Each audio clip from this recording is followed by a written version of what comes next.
about slavery in the history books. We are slaves in the country that we were slaves in. And so it is embarrassing to talk about it, but we have to talk about it. We have to educate. We have to humanize ourselves. Like, we are dehumanized in so many ways. You see the white cop in Dallas that mistakenly walked in an apartment building and then said it was her place and killed a man. And you saw the judge come off the bench and hug her. And you saw people give her all this love, and that's great. Like, I feel compassion for everybody.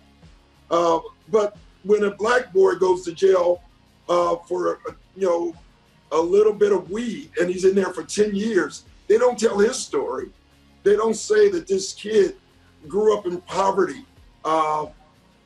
unequal education, and he was hopeless and joined the game because he saw no other hope. And to me, like, we have to do more than have a conversation. We need that. But we have to take action, and we have to change habits, but we have to educate. And education is so important, not just for whites, but for blacks as well. We have to educate ourselves. And I'm not talking about school education. I'm talking about education on how we got here, because that's where you'll start having compassion.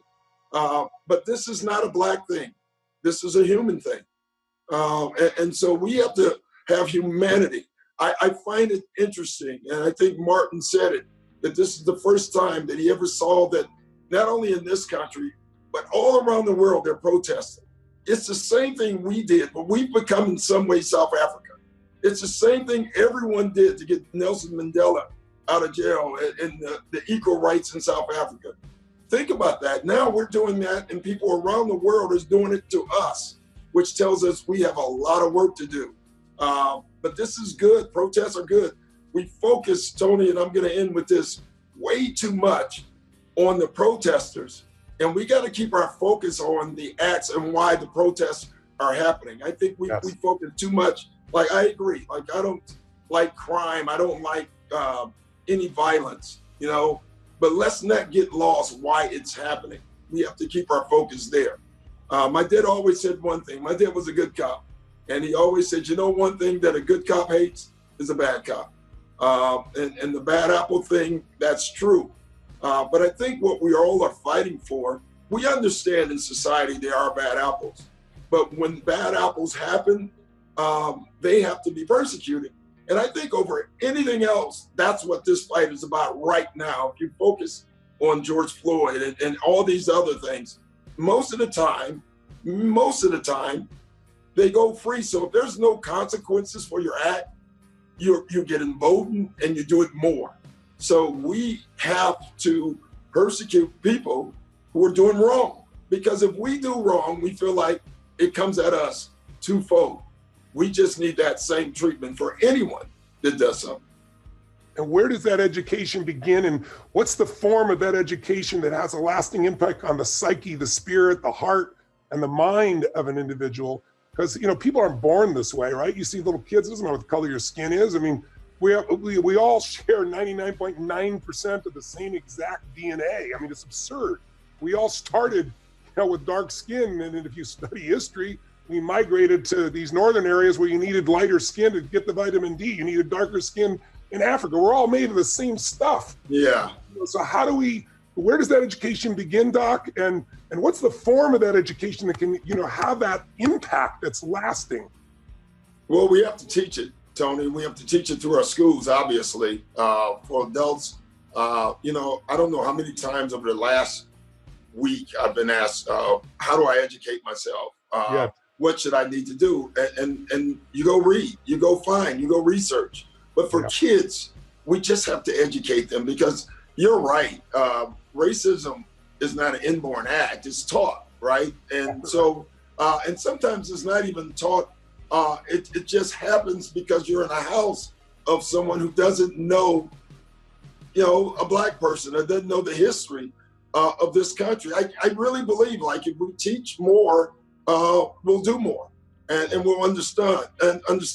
The other thing is voting, and someone, I think Martin brought up voting. But we have to teach everyone, when you hear voting, what do you think? You think immediately the presidency. Like that's obviously vital, really important, right?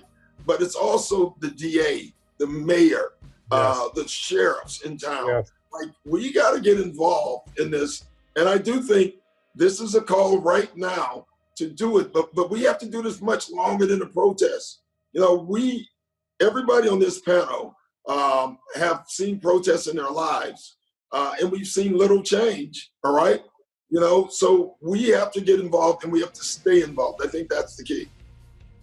What would your father say about this situation? What would his be advice if he's here today? How would he coach you, coach, and in turn coach America for a moment? Well, my dad always said one thing: there'll be no victims in the Rivers house. He always said, but you are going to get victimized, and when that happens, you have to keep pushing, but you can't stop because then they win. He said that all the time, and so my dad would be angry right now, just like we all are. My dad would preach to me about education because he was a very educated man. He was the first man in my entire family to have a couple years of college. At that age, that was unusual, you know. So, but that's what he would be preaching right now. And then he would be preaching justice, like, hey, it's not a cop, it's someone killed, one human being killed another human being. That human being has to have justice done to him. And it takes us so long to do it. It's amazing. And whoever said it is so right. The first thing listen, you can break a crime and not die. Like you can cash a check, even a bad check, and you should not die from it. You know, so it feels like every time we do something, they tell our story, but they don't tell the cop story. It came out so late, about 13 times he's been written up. So that's what my dad would be saying. My dad, you know, unfortunately, he died before Barack Obama became president. Oh. But he used to tell me every day, you can be anything in the world but president.